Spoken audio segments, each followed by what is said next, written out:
બાકી ન જાણે કોઈ એ રીતે બીજાને છેતરી જાણું એવું અજબ ચાલાક બુદ્ધિનું મારે ડાપણ નથી જોતું. ન જાણે કોઈ એ રીતે બીજાને છેતરી જાણું એવું અજબ ચાલાક બુદ્ધિનું મારે ડાપણ નથી જોતું. અને ટાઢથી કોઈ ઠરતા હોય તો એને બચાવી લેજો, નકામાં મરેલા શરીર પાછળ ખડકાતું મારે ખાપણ નથી જોતું. સાહેબ, ખાપણ નથી. ટાઢથી ઠરતા હોય ને જો કોઈ બચે તો એને બચાવી લેજો, નકામાં મરેલા શરીર પાછળ ખડકાતું મારે ખાપણ નથી જોતું. અને અમારી કવિતાના મરમ સમજે અને છતાંય ન કોઈ દાદ દેનારા તો એવી બેકદર મહેફિલનું મારે આમંત્રણ નથી જોતું. કવિ કે સાહેબ, કવિની એક એક કવિતા રજૂ થાય ને જો તમારી તાલીનો ગડગડાટ ન થાય તો કલાકારને મજા ન આવે.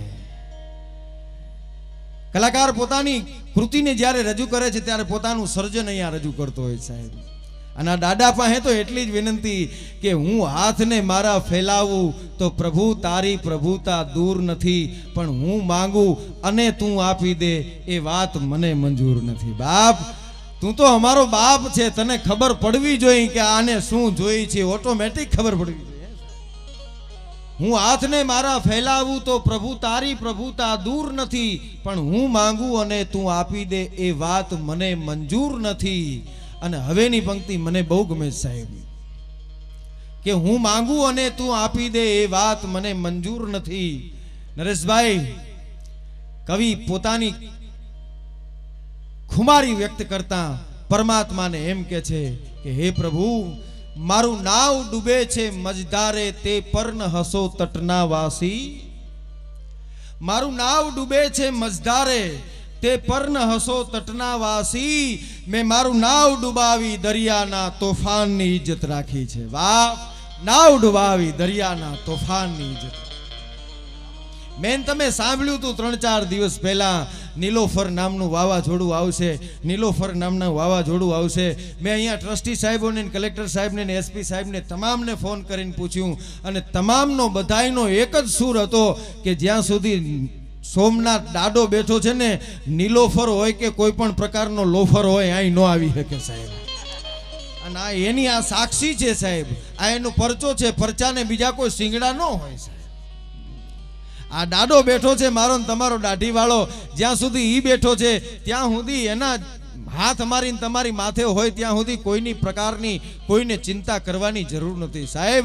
તમારા ઈષ્ટ દેવતા ચાહે તો જલિયાણ જોગી હોય તોય ભલે, કે ચાહે મારો રામ હોય તોય ભલે, કૃષ્ણ પરમાત્મા જય જય મીન વરાહ કમટ નરહરી બલ્લી વામન પરશુરામ રઘુવીર કૃષ્ણ કિરજગ પાવન વ્યાસ પૃથુ હર હંસ મનંતર દેવ ધનંતર બદ્રીપતિ, ચાહે કોઈ પણ રૂપ હોય પણ મારા તમારા શ્રદ્ધાનો વિષય હોય તો પુરાવાની ક્યાં જરૂર છે. નહીં તો પૂછજો જઈને મૌલાને કે કુરાનમાં ક્યાં પૈગંબરની સહી છે. ભલા માણસ, શ્રદ્ધાનો વિષયની વાત છે સાહેબ. એક નાનકડું છોકરું રમતા રમતા રમતા રમતા પોતાના ઘરમાંથી શેરીમાં અને શેરીમાંથી ફળિયામાં થઈ અને ગામની શેરીમાં નીકળી ગયું. અને જેવું છોકરું નીકળી ગયું, 18 મહિનાનું ટાણું, અને આકાશમાંથી સાહેબ વીજળીનો ચમકારો થાય. એ નાનકડું છોકરું ડરી પાછું આવી અને ઘરમાં આવીને એની માને કહે છે કે માં મને ડર લાગે છે. પણ કે શેનો ડર લાગે છે? કે માં મને એવો બીક લાગે છે કે મારી માથે વીજળી પડશે, મને વીજળી મારી નાખશે, મને વીજળી હળગાવી દેશે. તેથી નાનકડી એ ઘરમાં રહેવા વાળી 4 દિવાલોની વચમાં રહેવા વાળી મારીને તમારી ઓઢણા ઓઢીને બેસેલી એક માએ એના દીકરાને એટલું કીધું, બેટા ખમા મારા લાલ, આવતો રે, એમ કરીને ખોળામાં લઈ અને પોતાનું ઓઢણું હતું ને એ આમ કરીને આમ દીકરાની માથે રાખીને એટલું કીધું, ખમા બેટા, ખમા મારા દીકરા, ખમા મારા પેટ, આ મારું ઓઢણું તારી માથે છે ને, હવે તને કાંઈ વાંધો નહીં આવે, હવે તને કાંઈ થશે નહીં. તેથી ઘોડિયામાંથી શેરીમાં જતું રહેલું પાછું આવેલું ખોળામાં માથે ઓઢણું હતું અને નાનકડું બાળક ખોળામાં બેઠું બેઠું વીજળીને પડકારો કરીને એમ કહેતું હતું કે હવે તારા બાપની તાકાત હોય એટલું પડવું એટલું પડ, મારી માથે મારી માનું ઓઢણું છે. આ પ્રસંગે હું તમે મળ્યા છીએ અને નીલોફર જેવાને પાછા કાઢ્યા છે. તો હું અહીંયા બેઠા બેઠા એટલું તો કહું, કોઈ પ્રકારની ચિંતા ન કરશો. સોમનાથ દાદાનું ઓઢણું મારીને તમારી માથે છે, કોઈના બાપની તાકાત નથી ભલા માણસ આવી શકે. મન મોર બની થનગાટ કરે, મન મોર બની થનગાટ કરે, મોર બની થનગાટ, મારું મન મોર બની થનગાટ.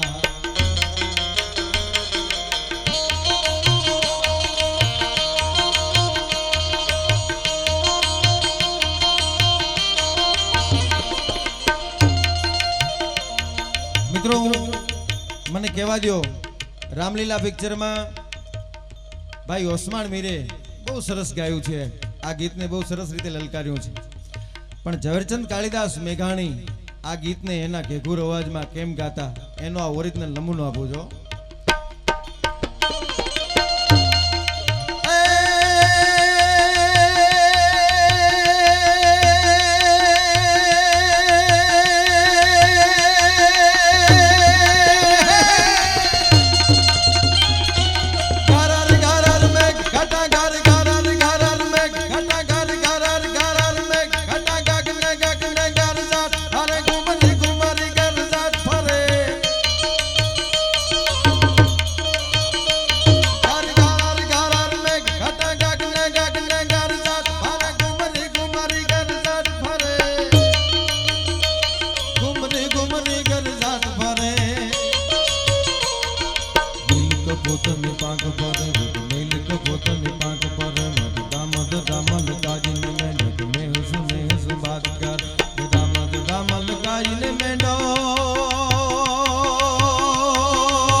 સાહેબની ફરમાઈશની સાથે સાથે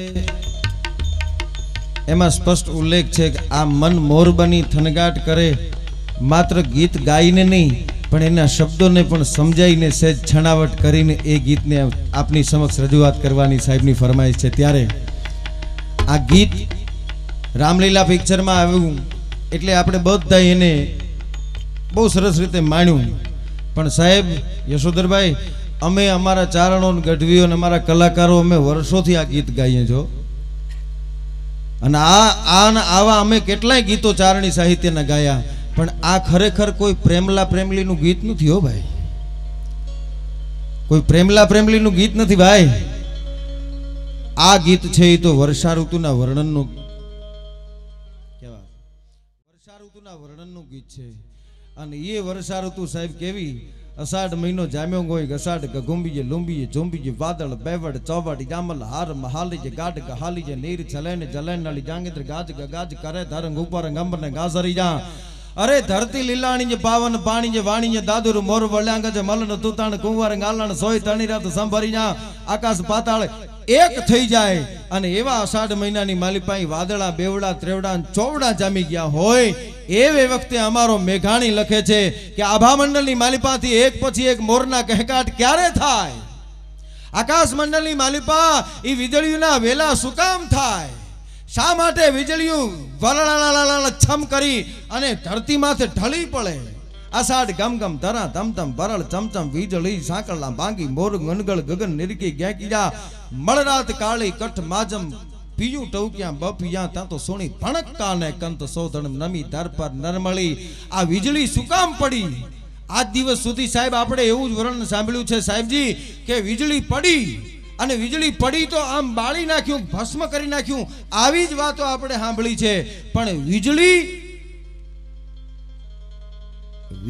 એ પ્રેમિકા છે. શબ્દ સાંભળજો, મેઘાણી લખે છે, અમારો કાગ કવિ લખે છે કે વીજળી એ પ્રેમિકા છે.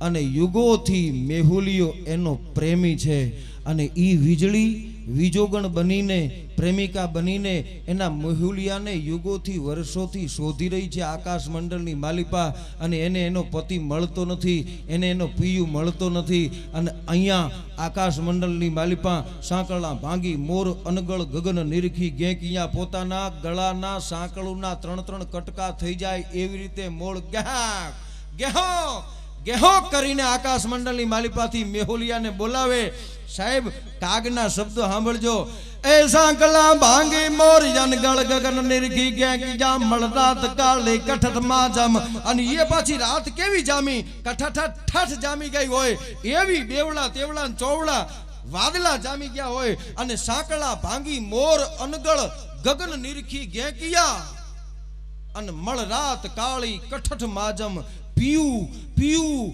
પીયું ટૌક્યા બપિયા ઈ બપૈયા જેદી પીયું પીયું પીયું પીયું કરીને ભામંડળની માલિપા આમ કરીને આમ જોતા હશે અને ઈ પીયું શબ્દ જ્યાં વીજળીને સંભળાણો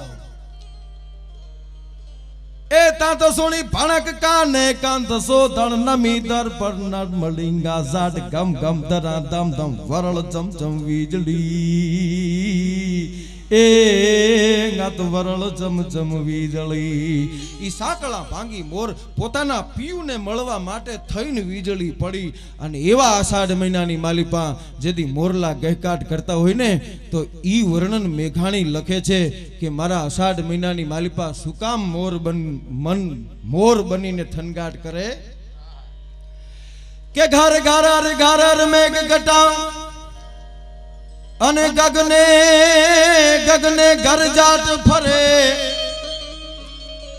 એ પછી ઘુમરી ઘુમરી ઘર જાટ ફરે ઘુમરી ઘુમરી ઘર જાટ ફરે ત્યાં તો નદીયું નવજો બાન ભાન ભૂલે નદીયું નવજો બાન ભાન ભૂલે અનંગોલા નીલ કપોતની પાંખ પરે એ પછી મધરા મલકાઈને મેંઢક મેહસુ નેહ સુબાત કરે માટે મન મોર બની ધન ગાટ કરે મન મોર બની ધન ગાટ કરે મન